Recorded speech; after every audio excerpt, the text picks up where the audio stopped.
શ્રી ગણેશાય નમઃ. મહર્ષિ વેદવ્યાસે મહાભારતની રચના પોતાના મનમાં કરી લીધી હતી, પરંતુ તેને લખવા માટે એક અત્યંત બુદ્ધિમાન અને ઝડપથી લખી શકે તેવા લેખકની જરૂર હતી.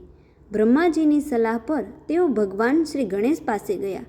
તે સમયે મહાભારત લખવા માટે બંને વચ્ચે ખાસ શરતો નક્કી થઈ હતી. ગણેશજીએ કહ્યું કે હું લખવાનું શરૂ કરીશ, પણ જો મારી કલમ એક ક્ષણ માટે પણ અટકી જશે તો હું આગળ લખવાનું બંધ કરી દઈશ. વેદવ્યાસજીએ આ શરત સ્વીકારી, પણ સાથે પોતાની શરત મૂકી કે તમે કોઈ પણ શ્લોક તેનો અર્થ સમજ્યા વગર લખશો નહીં. મહર્ષિ વ્યાસ શ્લોક બોલતા ગયા અને ગણેશજી તેને લખતા ગયા. જ્યારે પણ વ્યાસજીને વિચારવા માટે સમય જોઈતો હતો ત્યારે તેઓ અત્યંત અઘરો અને ગૂઢ શ્લોક બોલતા. ગણેશજી તેનો અર્થ સમજે તેટલી વારમાં વ્યાસજી નવા શ્લોકની રચના કરી લેતા. એવું પણ માનવામાં આવે છે કે લખતી વખતે ગણેશજીની કલમ તૂટી ગઈ હતી, ત્યારે તેમણે પોતાનો એક દાંત ભાંગીને તેનાથી લખવાનું ચાલુ રાખ્યું હતું. આ રીતે હિમાલયની વ્યાસ ગુફા માણા ગામ ખાતે મહર્ષિ વેદવ્યાસના મુખેથી બોલાયેલું મહાભારત ભગવાન ગણેશજીએ પોતાના હસ્તે લખ્યું હતું. શાસ્ત્રોમાં મહાભારતને પંચમ વેદ એટલે પાંચમો વેદનો દરજ્જો આપવામાં આવ્યો છે. 4 વેદો ઋગ્વેદ, યજુર્વેદ, સામવેદ અને અથર્વવેદ મુખ્યત્વે ગૂઢ, દિવ્ય અને જટિલ જ્ઞાનથી ભરેલા છે, જેને સામાન્ય માનવી માટે સમજવા અઘરા હતા. તેથી મહર્ષિ વેદવ્યાસે મહાભારતની રચના કરી, જેથી દરેક વ્યક્તિ ધર્મ, અર્થ, કામ અને મોક્ષના સિદ્ધાંતોને વાર્તાઓ અને પાત્રોના માધ્યમથી સરળતાથી સમજી શકે.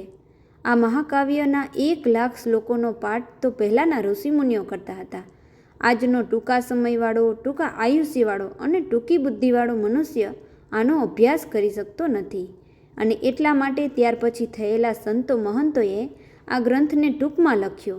કળિયુગના માણસને રાગ રાગણીમાં વધુ પ્રીતિ છે, અને ન્યાયે આ ગ્રંથને રાગ રાગણીમાં ગૂંથવામાં આવ્યો છે, જે મારે તમારી સામે રજૂ કરવાનો છે. મહર્ષિ પરાશરના પુત્ર શ્રી વેદવ્યાસજીના મુખરૂપી સરોવરમાંથી મહાભારત રૂપી નિર્મળ કમળ પ્રગટ થયું છે. ભગવદ્ ગીતાનો ઉપદેશ એ જ આ કમળની પરમ પવિત્ર સુગંધ છે. એમાં આવેલી અનેક ધાર્મિક કથાઓ અને ઉપદેશો એ આ કમળના કેસર છે. આ ગ્રંથ કળિયુગના મેલ અને પાપોનો નાશ કરનાર છે. જે રીતે ભમરાઓ કમળનો રસ પીવે છે, તેમ સજ્જનો આ મહાભારત રૂપી અમૃતનું નિત્ય પાન કરીને પોતાના અંતરપટને ઉજ્જવળ અને પવિત્ર કરે છે. આ ગ્રંથ માત્ર એક મહાકાવ્ય નથી, પણ અજ્ઞાનરૂપી અંધકારને દૂર કરી આત્માને પરમાત્મા તરફ દોરી જતો જ્ઞાનનો અખંડ પ્રકાશપુંજ છે. આપણી દૃષ્ટિએ આપણે નક્કી કર્યું કે મહાભારત એ તો ઝઘડાનો ગ્રંથ છે. એ તો આપણી માન્યતા છે કે ઝઘડાનો ગ્રંથ, પણ જેને કમળો થયો હોય એને પીળું જ દેખાય. પણ જ્યારે આપણે એને સાંભળીએ કે વાંચીએ ત્યારે ખબર પડે કે ઝઘડો નથી, પણ ભગવાનની ભક્તિથી ભરપૂર છે. અને આ ગ્રંથમાંથી આપણે લેવા જેવું હોય તે સહનશક્તિ અને ધીરજ છે. ભગવાનના ભક્તોને કેવી રીતે મુશ્કેલીઓ પડી અને મુશ્કેલીઓમાં કેવી કેવી ધીરજ રાખી તે ખરેખર જીવનમાં ઉતારવા જેવું છે, સાર્થક કરવા જેવું છે. કળિયુગનો માણસ ટૂંકી બુદ્ધિવાળો છે, એને દીર્ઘ દ્રષ્ટિવાળો બનાવવો હોય તો આ મહાભારતની જરૂર પડે. સત્ય એ જ છે, મહાભારત એ બહારથી યુદ્ધની વાર્તા લાગે છે, પણ તેના હૃદયમાં તો શ્રીકૃષ્ણની ભક્તિ અને લીલા જ ધડકે છે. જે વાંચે છે એ જ આ રસ પી શકે છે. તો આવો, જે ગ્રંથ જે જીવાત્માનું કલ્યાણ કરનારો છે, જે આ લોકની અંદર પરમપદને ઈચ્છતો હોય, ભગવાનના ધામમાં જવાની ઈચ્છા હોય, એમણે આ મહાભારત શાસ્ત્રનું શ્રવણ અવશ્ય કરવું. 18 પુરાણોના સર્જનહાર એવા વ્યાસજી ભગવાનનો સિંહનાદ છે કે તમે સત્ય નિત્ય મહાભારતની કથા સાંભળો. આપણે નિત્ય તો નહીં, પણ આ વિડીયો પૂરો અવશ્ય સાંભળીએ. અતિ એકાગ્રતાથી અને અતિ રસપૂર્વક સાંભળે કે વાંચે તો બહુ સીધો અને સમજાય એવો આ ગ્રંથ છે. મહાભારતનું લેખન ભગવાન વ્યાસ નારાયણજીએ પહેલાં કર્યું, ભાગવતજીનું પછી કર્યું, પણ છતાંય જ્યાંથી ભાગવત પૂરું થાય ત્યાંથી મહાભારત શરૂ થાય છે. અને એ કથા આપણે જાણીએ છીએ, ખૂબ જ પ્રચલિત કથા છે.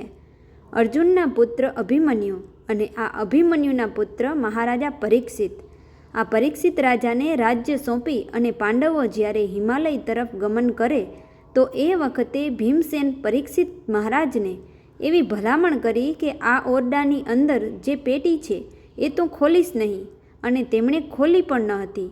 એમણે જ્યારે એ પેટી ખોલી ત્યારે તેમની ઉંમર 96 વર્ષની હતી.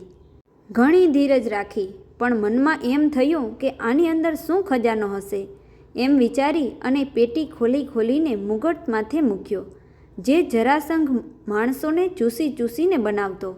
પરીક્ષિત મહારાજને યાદ ન આવ્યું. અતિ ધર્મવાળા જાણે બીજા યુધિષ્ઠિર જ જોઈ લ્યો. પણ એને યાદ ન આવ્યું કે ગઈકાલે જ જ્યારે હું પૃથ્વી પર પરિભ્રમણ કરવા નીકળ્યો ત્યારે મેં જ કળિયુગને સુવર્ણમાં નિવાસ આપ્યો છે કે તારે અન્યાય કે અધર્મથી મળેલા સોનામાં જ રહેવાનું. ન્યાય નીતિનું સોનું હોય તો એમાં કળિયુગ રહેતો નથી. જે સુવર્ણ, જે સંપત્તિ આપણી બુદ્ધિ બગાડે તો સમજી લેવાનું કે એ અન્યાયથી મેળવેલ સંપત્તિ હશે. આપણામાં સારા વિચાર ન આવવા દે તો એ પાપનો પૈસો સમજી લેવો. મુગટ માથે મૂકતાં જ પરીક્ષિત રાજાને વિચાર આવ્યો કે હું ક્ષત્રિય હોવા છતાંય ક્યારેય મૃગ્યા કરવા નથી ગયો. આ જ વિચાર તેમને જંગલ તરફ ખેંચી ગયો, જ્યાં તરસ લાગી અને અંતે સમીક ઋષિના આશ્રમે પહોંચ્યા. ત્યાં સમીક ઋષિ ધ્યાનસ્થ બેઠેલા. રાજા પરીક્ષિતને લાગ્યું કે ઋષિ રાજા હોવાના અહંકારે કે તેમનો અનાદર કરવા માટે મૌન ધારણ કરીને બેઠા છે. પૌરાણિક કથા મુજબ રાજાના મુગટમાં કળિયુગનો વાસ હતો, જેના કારણે તેમની બુદ્ધિ ભ્રષ્ટ થઈ હતી.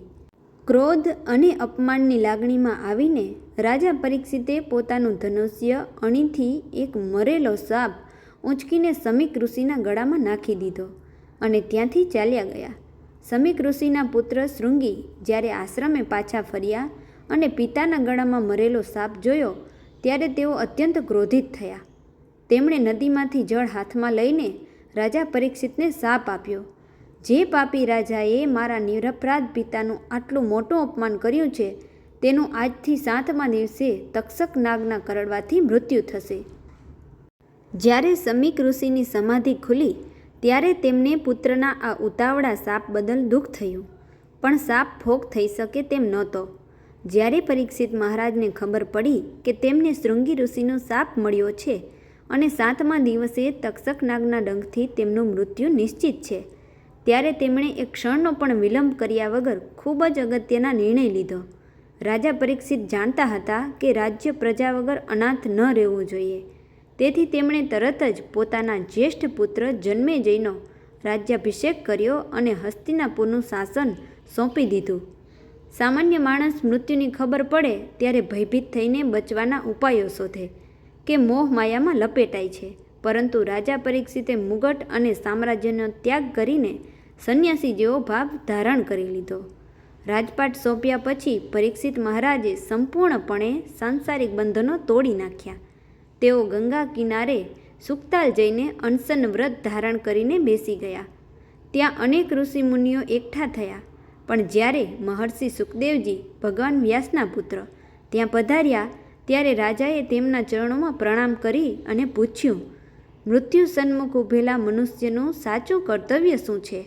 અને ત્યારબાદ સુખદેવજીએ તેમને 7 દિવસ સુધી શ્રીમદ ભાગવત અમૃત કથા સંભળાવી, જેનાથી પરીક્ષિત મહારાજને મૃત્યુનો ભય મટી ગયો અને તેમને પરમપદની પ્રાપ્તિ થઈ. તક્ષક નાગ આવ્યો અને ડંખ માર્યો એ પહેલાં તો રાજા પરીક્ષિત મહર્ષિ સુખદેવજીના મુખેથી 7 દિવસ સુધી શ્રીમદ ભાગવત કથા સાંભળીને દેહાભિમાન, શરીર પ્રત્યેનો મોહ છોડી ચૂક્યા હતા. આત્મજ્ઞાનની પ્રાપ્તિ થઈ હતી. તેઓ સમજી ગયા હતા કે હું આ શરીર નથી, પણ અજર અમર આત્મા છું. તેથી જ્યારે તક્ષકે ડંખ માર્યો ત્યારે તેણે માત્ર એક ખાલી ખોડિયાને જ બાળીને ભસ્મ કર્યું હતું. રાજા પરીક્ષિતનો આત્મા તો એ પહેલાં જ પરમાત્મામાં લીન થઈને મોક્ષ પામી ચૂક્યો હતો. જ્યારે જન્મેજયને ખબર પડી કે તેમના પિતા પરીક્ષિત મહારાજનું મૃત્યુ તક્ષક નાગના ડંખથી થયું છે, ત્યારે તેમનો ક્રોધ સીમા વટાવી ગયો. તેમને સૌથી વધુ દુઃખ અને ગુસ્સો એ વાતનો હતો કે કળિયુગના પ્રભાવ અને તક્ષકની કપટ લીલાને કારણે તેમના પિતા જેવા ધર્માત્મા રાજાને આ રીતે અકાળે દેહ ત્યાગ કરવો પડ્યો. પિતાના મૃત્યુનો બદલો લેવા અને પૃથ્વી પરથી સર્પોનો વિનાશ કરવા માટે રાજા જન્મેજયે એક અત્યંત કઠોર અને મહાન સર્પસત્ર યજ્ઞ પ્રારંભ કર્યો. ઋષિમુનિઓએ યજ્ઞના અગ્નિમાં એવા શક્તિશાળી મંત્રોની આહુતિઓ આપવાનું શરૂ કર્યું કે વિશ્વભરના નાના મોટા સર્પો આપોઆપ ખેંચાઈને યજ્ઞકુંડમાં અગ્નિમાં હોમાવા લાગ્યા. તક્ષક નાગ ભયભીત થઈને સ્વર્ગના રાજા ઇન્દ્રના શરણમાં ગયો અને ઇન્દ્રના સિંહાસન સાથે વળગીને બેસી ગયો. જન્મેજયના બ્રાહ્મણોએ મંત્ર બોલ્યો, ઇન્દ્રાય તક્ષકાય સ્વાહા, જેનાથી તક્ષકની સાથે સાથે ઇન્દ્રદેવ પણ પોતાના સિંહાસન સહિત યજ્ઞકુંડ તરફ ખેંચાવા લાગ્યા. જ્યારે સર્પ જાતિનો સંપૂર્ણ વિનાશ થવા આવ્યો ત્યારે આસ્તિક મુનિ, જે નાગકન્યા જરત્કારુના પુત્ર હતા, ત્યાં પધાર્યા. તેમણે રાજા જન્મેજયને સમજાવ્યા કે પરીક્ષિત મહારાજનું મૃત્યુ સાપ અને કાળચક્રને કારણે થયું હતું, જેમાં તક્ષક માત્ર એક નિમિત્ત હતો. સમગ્ર સર્પ જાતિનો વિનાશ કરવો એ ધર્મ નથી. રાજા જન્મેજયે આસ્તિક મુનિના વચનોનો આદર કરીને યજ્ઞ પૂર્ણ કર્યો અને સર્પ જાતિને અભયદાન આપ્યું. આ ઘટના બાદ જ જન્મેજયને શાંતિ આપવા માટે મહર્ષિ વૈશંપાયનજીએ સમગ્ર મહાભારતની કથા સંભળાવી હતી.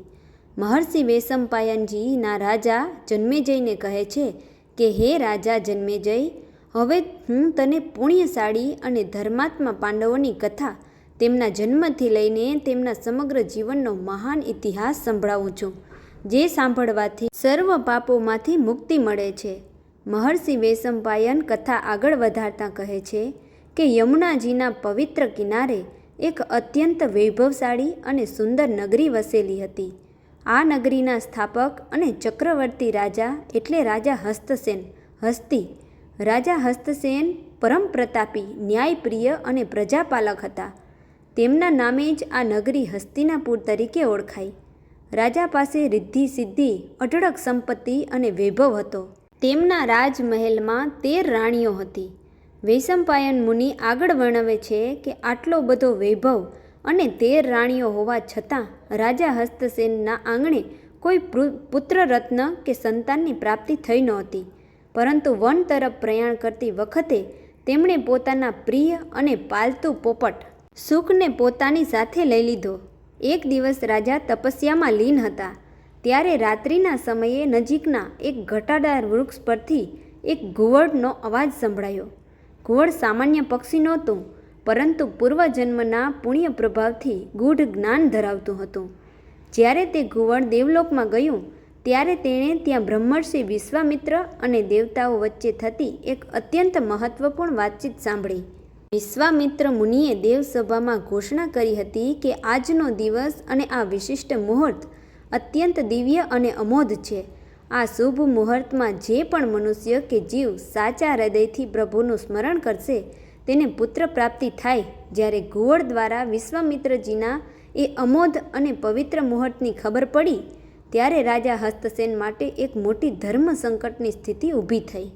રાજા પોતાની 13 રાણીઓથી દૂર ઘનઘોર જંગલમાં તપ કરી રહ્યા હતા અને તે દિવ્ય મુહૂર્તનો સમય ખૂબ જ ઓછો હતો. આટલા ટૂંક સમયમાં રાણીઓ સુધી પહોંચવું અશક્ય હતું. રાજાએ વિચાર્યું કે આ શુભ મુહૂર્ત એળે જવું ના જોઈએ. તેમની પાસે તેમનો વિશ્વાસુ અને દિવ્ય શક્તિ ધરાવતો પોપટ હાજર હતો. રાજાએ તુરંત જ પાસે રહેલા વડના વૃક્ષમાંથી એક પાન તોડી તેનો દોણો પડિયો બનાવ્યો. એ દિવ્ય મુહૂર્તમાં મંત્રોચ્ચાર અને ઈશ્વરનું ધ્યાન ધરીને પોતાનું વીર્ય એ વડના પાનના પડિયામાં સ્થાપિત કર્યું. તેમણે પોપટને આજ્ઞા આપી, હે સુખ, તો અત્યારે જ આ પડિયાને પોતાની ચાંચમાં કાળજીપૂર્વક પકડીને મહેલમાં મારી રાણીઓ સુધી પહોંચાડી દે, જેથી આ દિવ્ય મુહૂર્તમાં ઉત્તમ સંતાનનો સંકલ્પ સિદ્ધ થાય. પોપટે પોતાના સ્વામી રાજા હસ્તસેનની આજ્ઞા શિરોધાર્ય કરી. તેણે એ વડના પાનના પડિયામાં સુરક્ષિત રીતે પકડ્યું અને હસ્તિનાપુરના રાજમહેલ તરફ આગળ વધ્યો. આકાશ માર્ગે જતાં પોપટ પર એક હિંસક બાજ પક્ષીની નજર પડી. પોપટને જોઈને બાજે તેને પોતાનો શિકાર બનાવવાની દાનતથી તેની પાછળ ત્રાટકવાનું શરૂ કર્યું. મૃત્યુને સામે જોઈને પોપટ અત્યંત ભયભીત થઈ ગયો અને તેના મુખમાંથી એ વડના પાનનો પડિયો છટકીને નીચે પડી ગયો. બાજના ડરથી પોપટની ચાંચમાંથી છૂટેલો એ વડના પાનનો પડિયો આકાશમાંથી સીધો નીચે પવિત્ર યમુનાજીના જળમાં જઈ પડ્યો. એ સમયે યમુનાજીના જળમાં એક અપ્સરા સાપના કારણે માછલીનું રૂપ ધરીને રહી હતી, જેનું નામ અદ્રિકા હતું. જેવો એ પડ્યો પાણીમાં પડ્યો તે જ ક્ષણે એ માછલી તેને ખોરાક સમજીને ગળી ગઈ. પરંતુ તે સામાન્ય પડ્યો નહોતો. તેમાં રાજા હસ્તસેનનું અમોઘ વીર્ય અને વિશ્વામિત્રજીના દિવ્ય મુહૂર્તનું અદ્ભુત તેજ હતું. એ દિવ્ય વીર્યના પ્રભાવથી એ માછલી ગર્ભવતી થઈ. સમય જતાં માછલીના પેટમાં એક નહીં પણ 2 દિવ્ય બાળકો, એક પુત્ર અને એક પુત્રીનો ઉછેર થવા લાગ્યો. સામાન્ય જીવ માટે આ અશક્ય હતું, પરંતુ ઈશ્વરીય વિધાન અને દિવ્ય મુહૂર્તના પ્રભાવથી બંને બાળકો માછલીના ઉદરમાં સુરક્ષિત રીતે વધવા લાગ્યા.